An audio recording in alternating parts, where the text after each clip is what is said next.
la place du testeur. Un testeur, qu'on appelle QA, donc, est intégré dans un projet.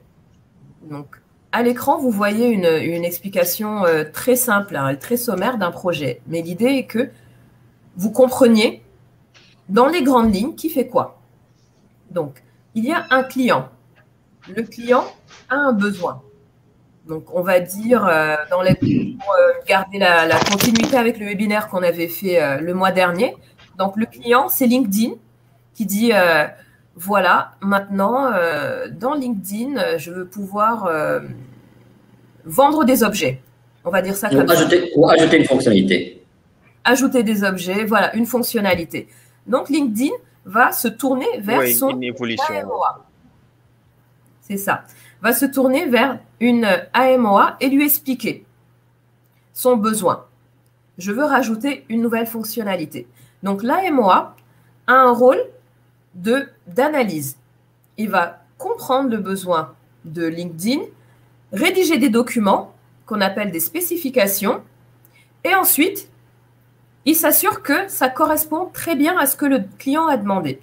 Une fois que c'est OK, qu'on a trouvé un terrain d'entente, l'AMOA donne ces documents aux développeurs, aux codeurs en fait. Et ce sont eux qui vont donc fabriquer, coder la nouvelle fonctionnalité. Une fois que les codeurs ont fini leur travail, c'est là qu'intervient le test, les testeurs. Les testeurs ont pour objectif de vérifier si les développements des codeurs correspondent à ce que l'AMOA a écrit dans ses spécifications. Donc, les testeurs vérifient, on peut appeler incrément, la solution, le site, la fonctionnalité. Et si tout est OK, enfin, même pas si c'est OK ou pas OK, les testeurs remontent l'information à l'AMOA. Et si ça va, si tout va bien, c'est très bien. Donc, s'il y a des choses à modifier, on refait la boucle en fait. Ça repart de l'AMOA, ça repasse par les développeurs, revient vers les testeurs redonnent la réponse à l'AMOA et ainsi de suite.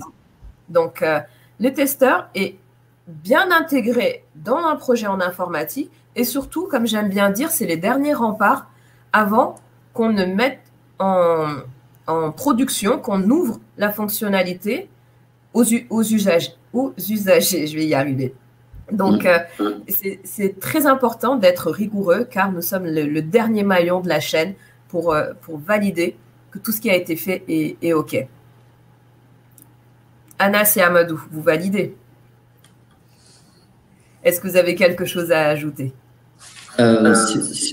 Non, tu as bien décrit le rôle. Ce que je peux rajouter, c'est qu'après, bien sûr, il y a différentes typologies de tests, il y a différents niveaux de tests. Voilà, ce n'est pas juste une seule activité. Il y a plusieurs activités, il y a plusieurs typologies de tests. On peut vraiment s'éclater dans ce domaine. On peut faire des tests fonctionnels, l'automatisation des tests, on peut faire des tests de performance, on peut faire des tests d'usabilité, des tests mobiles, des tests de web service. Enfin, il y a une multitude après de spécificités de testing qu'on a abordé l'ancien webinaire. Tout à fait.